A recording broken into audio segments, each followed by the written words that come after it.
Yo, welcome to the video, man. Yeah, today I'm doing this looping tutorial that I wanted to do for a while. I got a few breaks from DVD and I currently don't have internet, so this video is just about me sharing my knowledge on this game, Survivor Sided. So looping tutorial from the survivor side, not the killer side, right? So yeah, I'm just gonna cover the basics, some advanced tips. Just a disclaimer, I am not proclaiming myself as an entitled survivor. I am not a pro at this game. I did one tournament and it was like a casual tournament, to be honest. Like, it wasn't a real thing, so I don't have competitive knowledge. It's just basic looping, so I'm just playing. So hope you enjoyed the video. Alright, so the first tip that I can give you, which is the basic tip, which is the first tip that you need to know when you want to loop, is look behind you and therefore know where the killer is. So you need to follow the killer. As you're looking behind you, you need to follow the killer with your eyes, but also watch where you're going. So basically, if you look behind you, you loop somewhere, but you bump into something because you didn't see that. Well, that's the problem, because when looping, you need to look behind you to have information about the killer, and also look in front of you where you're going, because if you only look behind you, you need to know where you're going, because you only look behind you, you will end up in a wall. That's a fact. That's just a fact. So look behind you 90% of the time, I would say. So there you can see that I look behind me, and also when you do that, because some people don't look behind them, when you don't look behind you, you press W, right, to go forward. But when you turn your camera around, you need to still go forward while looking behind you. So you need to switch. Instead of W, you press S, right? And you just counter the movement because you look behind you. So you need to invert everything that you're doing on your keyboard. So that's obvious.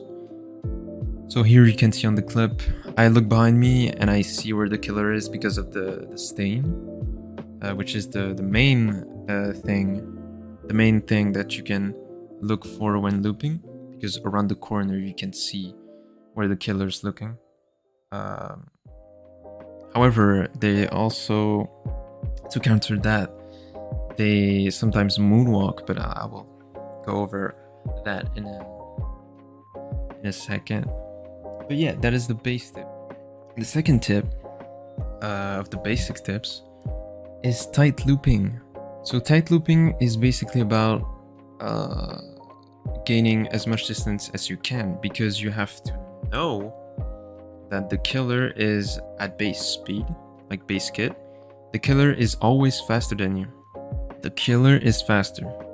So that means that you have to cut the gap between you and the walls to gain as much distance as you can. So if the killer doesn't close the gap between him and the wall, he actually loses the distance on you, because you close the gap between you and the wall. So you gain distance on the killer, right? So that's just the basic of looping, because if you want to loop much longer and more efficiently, you need to loop as tight as you can to the walls. So that's a main tip. So the third tip, which is I guess it's a basic tip. I would put it in the advanced tip, but it's a really good tip to have, even as a beginner, I would say. So the thing that I see in solo queue matches is always when my teammates loop, they often drop pallets too quickly and just waste them. When I see a teammate dropping Shack pallet at 5 gens, when he could have just let it stand there, that irritates me a bit. But I respect every player on DBD. So this third tip is basically about saving pallets over windows. So you need to save pallets as much as you can, because if you just use these pallets as much as you want, at the end of the day, no one has pallets left on the map, and you're just killing your team and yourself. So that's a really bad thing to do, right? Because you want to survive. So saving pallets over windows, because windows, the thing with windows, you can take the windows. They will block if you spam, if you go through the same window every time. So it's like 5 times in a chase, or maybe 3. It depends. So it will block, the entity will block the window, but not forever. So that's why you need to use windows over pallets. And save these pallets, please save pallets. But you're gonna see, I know what you're gonna ask. You're gonna ask me, when do I use pallets? I would respond to that as you do what you want, but also be in between, because you don't want to waste all of these pallets. Just please save them as much as you can. You can do a little tip. You can what you can do. You can greed, but I'll go over that next, but not now. But to save pallets, you can actually greed these pallets. As the killer is close to you, you don't drop it, so he's gonna respect it, right? Because he thinks you're gonna drop it, but you don't. So you just run away. But yeah, you need to save these pallets and take those windows. They're really powerful. So that's the third tip that I can give you. Fourth tip. So these tips are obvious, but it's just the base tips. So this tip is about teammates. Oh, teammates. Well, what's they gonna do when I loop? When you loop, teammates are gonna be on gens mostly, even though sometimes your teammates are just on vacation, you know. But there will be on gens. They will. So you need to not loop where they are. Make sense? Yeah. So the teammates can actually finish the generators. That makes sense. All right.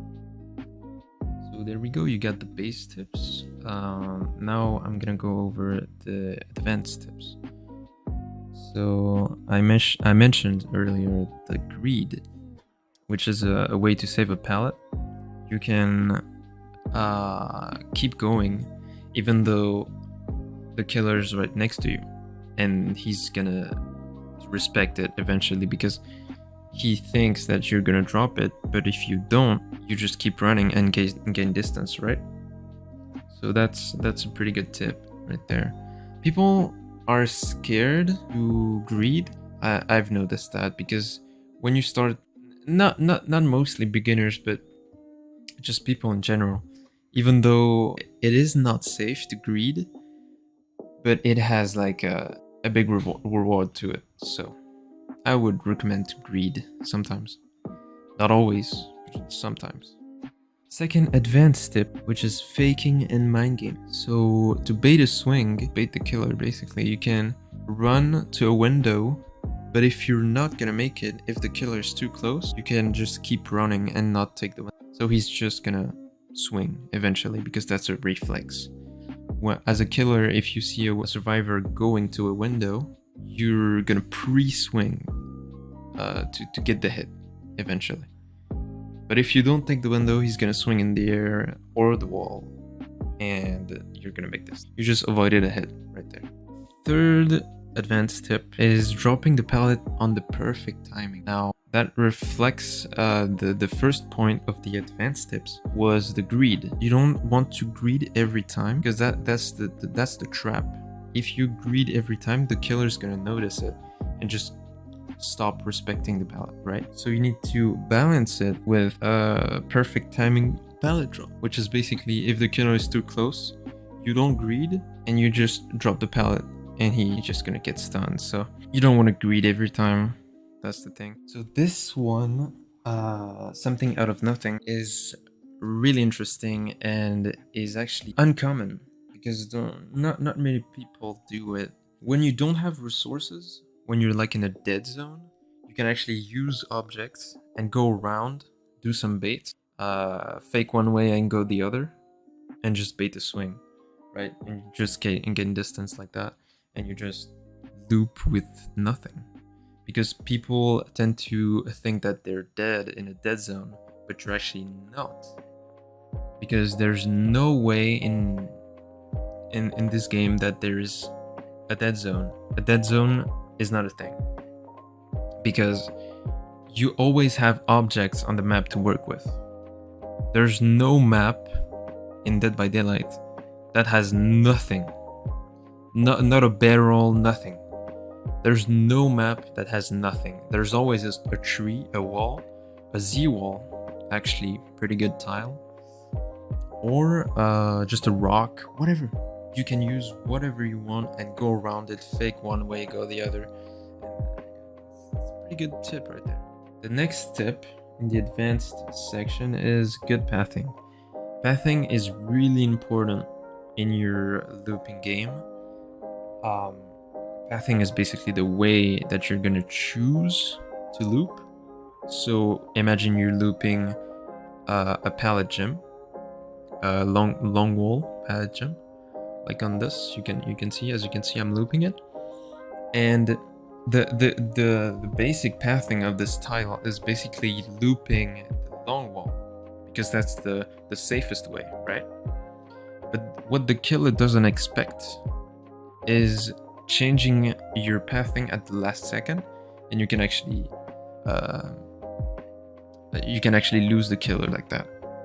Like if you take a way that he doesn't expect, well, that's good for you, and that is good pathing, which is taking risks by going in a way that he doesn't expect. So that's good pathing right there.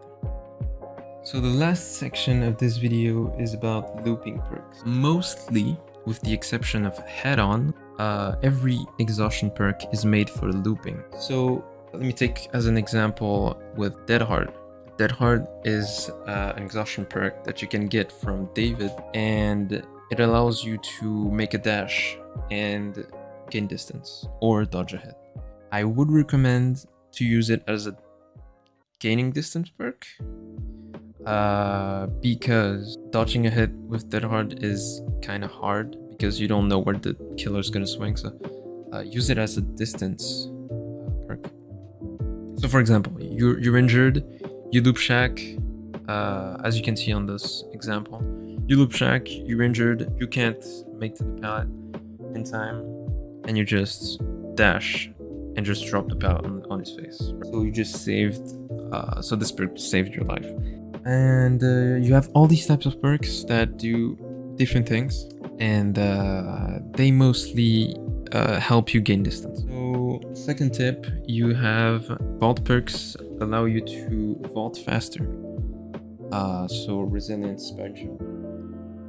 They're actually very effective. When you vault faster, it's a crazy amount. Like it's like 15%. Like resilience when you're injured, 9%, and spine chill 6%, which is 15. And it is a very popular looping combo because these perks are actually very interesting and do very different things. So these perks allow you to vault faster, but also do everything faster, besides running. So it is a very good combo to use as a looping build. And the third type of perk is the stealth perks. So you have Iron Will, the most important one.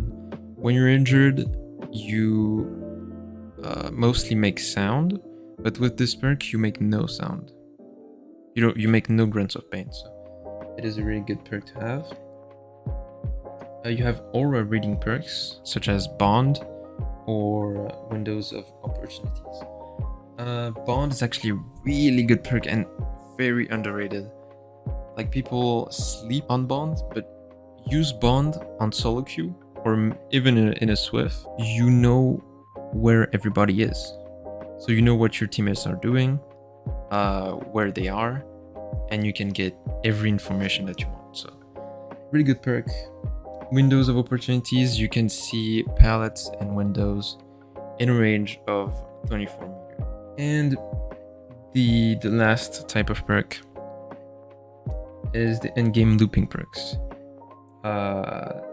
There's only two, so Adrenaline and Hope. Adrenaline, if you're looping before the last gen is gonna pop, you're just looping, and then the gen pops, you get healed, and a very good speed boost. It is a very good perk, meta perk as well. It's not underrated, it's very used.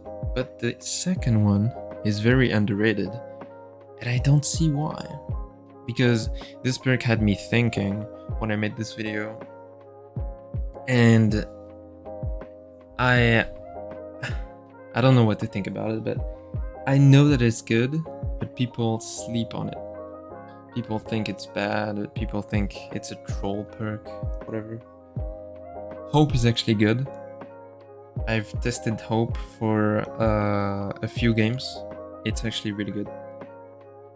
So it gives you a 7% haste at the end game, which is crazy when you think about it, for only 2 minutes, and that's the downside, because it should be there shouldn't be a timer. It should be like forever. When the last gen pops, it should be forever. But 7%, you're actually zooming. Alright, that's it. That's the end of the looping tutorial. I hope you liked it. I hope I taught you some interesting things, going from basic tips to advanced. Pretty good tips to have, and also a quick look on the looping perks. I've put so much work in this video. I'm pretty proud about it.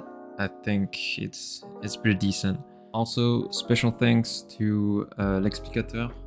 It's my brother. He's always there for me. We worked together for this video. He was the trapper.